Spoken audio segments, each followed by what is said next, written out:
Straight. Excuse me for that, Rick.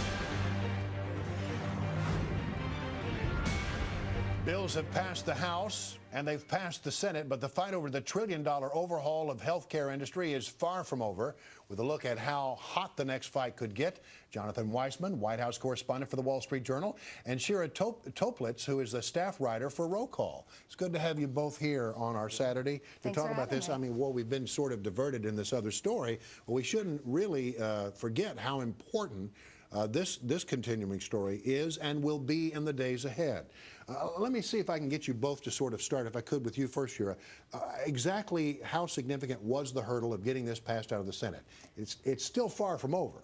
Absolutely. I would call the vote on Thursday morning the beginning of the end, actually. We have a whole nother process of hammering out something in conference with Senate leaders and House leaders that will take place over the course of January. And that's going to be another couple weeks. Right now, people are saying mid-February is when we can expect to see a bill brought up for final passage. So you're among those who believes it probably could not be completed before the president gives his State of the Union address, probably in late January. Highly doubtful. What do you think about that, Jonathan? I don't think it's any way. I mean, basically, they'll start getting staff together in January to start ironing out where the differences are, what the options are. But look, you're not going to get the House and the Senate back until the third week of January. That gives you probably a week before the State of the Union address.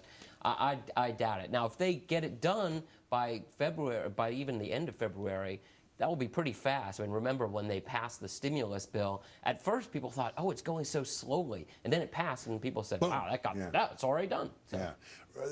Reconciliation is sort of, in this particular case, will be mostly Democrats talking to other Democrats. And there is a wide range of opinions about what the final bill should look like. Right, exactly. From what I've heard, though, the final bill will most likely look a lot more like the Senate bill than the House bill. Well, that's because Harry Reid, the leader of the Senate for Democrats, has basically no margin of error right now. The bill that passed the Senate on Thursday had 60 votes, and for him to bring it up for final passage, he needs to keep those 60 votes intact. So he can't really tinker with the bill that much if he wants to keep that 60-vote caucus intact. What are the hurdles that you see beyond Democrats negotiating with themselves? The issue of abortion funding is still a very sensitive issue, which seems like it could blow this thing up. I mean, the two biggest issues are the ones that have been the biggest issues all along: abortion and the public option. Will Nancy Pelosi be able to keep her liberals on board?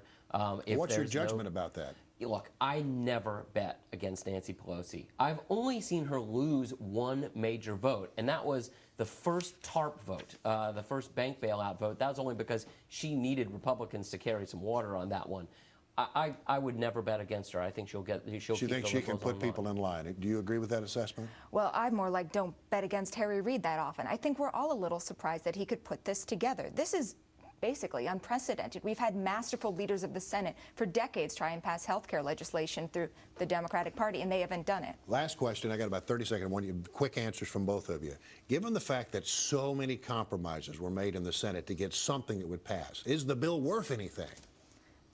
It's worth something, but not a whole lot. It's not the bill that President Barack Obama would have wanted when he started out his term. What do you think? I disagree completely. I actually think that this was the basic fundamental deal. The deal was, look, the insurance companies are going to give up pre-existing conditions. They're going to give up lifetime caps. They're going to give up these rescissions where you drop somebody when they get sick.